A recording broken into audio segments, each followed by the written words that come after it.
ভাঙড়ে দিনে দুপুরে খুন করার চেষ্টা এবং রক্তাক্ত অবস্থায় পড়ে আছে এবং নওশাদ সিদ্দিকী বলছেন পুলিশ প্রশাসন কি করছে তাহলে, এবং শওকত মোল্লা বলেছিল ভাঙড়ে আরও 5টি লাশ পড়লে পড়ুক, ভাঙড় বিধানসভা তৃণমূলের দখলে চাই, তাহলে পুলিশ প্রশাসন কি ব্যর্থ?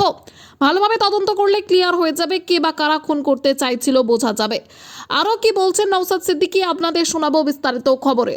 হওয়ার পরেই একেবারে কুপিয়ে খুন করার চেষ্টা, ভাঙড়ের মানুষকে কি বার্তা দিলেন ভাইজান? শওকত মোল্লা বলেছিল 5টা খুন হলেও ভাঙড় আমার চাই। দিন দুপুরে ভাঙড় 2 নম্বর বিডিও অফিসের সামনে প্রকাশ্যে কুপিয়ে খুন করার চেষ্টা। কাকে? যে রাজ্জাক কাকে খুন করে জামিনে ঘুরছে। একটা বড় একটা র্যাকেট এখানে আছে। কেন হয়েছে না হয়েছে সেটা তদন্তের ব্যাপার। সর্বপ্রথম বলবো এটার আমি পরিপন্থী, এটা কোনোভাবেই কাঙ্ক্ষিত নয়। হ্যাঁ, রাজ্জাক খুনের সাথে যারা যুক্ত তারা সর্বোচ্চ শাস্তির আমি দাবি তুলেছি, আগামী দিনেও তুলব। কিন্তু এইভাবে প্রকাশ্যে একটা মানুষকে এইভাবে দিন দুপুরে আইনের তোয়াক্কা না করে খুনের আমি পরিপন্থী। কিন্তু প্রশ্ন আমার এখানে একটা এসে যাচ্ছে মাথায়, সরকার সাহেব বলেছিলেন 4-5টা লাশ পরে তো পড়ুক, ভাঙড় আমার চাই, তারই একটা অংশ নয় তো তদন্ত সাপেক্ষ। ভাঙড় ডিভিশন হওয়া সত্ত্বেও ওই যে রক্তাক্ত ভূমির শব্দ, তো কী মনে করছেন ভাঙড়ে আইনের শাসন নেই? তখন ব্যাপারটা হচ্ছে প্রশাসনকে কি তার মতো কাজ করতে দিচ্ছে? প্রশাসনকে যদি সঠিক পুলিশিং করতে দেয়, প্রশাসনকে যদি নিরপেক্ষতা বজায় রেখে কাজ করতে দেয়, সবটা ঠান্ডা করে ফেলবে। কলকাতা পুলিশকে স্কটল্যান্ড ইয়ার্ডের সাথে তুলনা করা হতো একটা সময়, কিন্তু দুর্ভাগ্য তৃণমূল ক্ষমতায় আসার পর থেকে কলকাতা পুলিশের যে নিজস্বতা আছে ক্রমশ খর্ব করা হচ্ছে, ফলে এই দিনগুলো আমাদের দুর্দিনগুলো দেখতে হচ্ছে। আরাবুল ইসলামকে নিয়ে কি কোনো রকম ফোন কথাই করছে আইএসএফ জোট প্রসঙ্গে? কেন? কোনো অসুবিধা নেই। বহাল তবিয়তে আরাবুল ইসলাম সাহেব ক্যানিং পূর্বে প্রোগ্রাম করছে। আজকে ক্যানিং পূর্বে প্রোগ্রাম করতে গিয়েছেন, এত লোক বার হচ্ছে বিগত দিনগুলোতে। শওকত সাহেব বা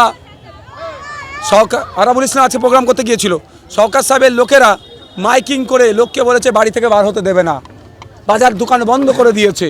তারপরেও আরাবুল ইসলাম সাহেবকে দমাতে পারেনি। উনি পায়ে হেঁটে গ্রামে গ্রামে গিয়ে মানুষের কাছে যাচ্ছে, মানুষ একটা আশার আলো খামচিহ্নকে দেখে পাচ্ছে। আরাবুল ইসলামকে নিয়ে এত অভিযোগ, সেই আরাবুল ইসলাম আইএসএফে যোগদান।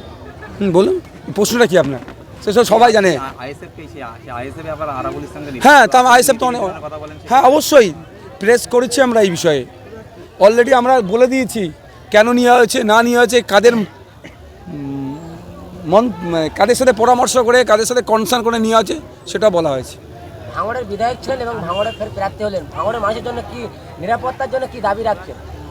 আমি তো প্রথম বলেছিলাম ভাঙড়কে সিসিটিভি লাইট দিয়ে মুড়ে ফেলা দরকার, কিন্তু অন্ধকার জগতের প্রাণীরা এটাকে ভয় পাচ্ছে।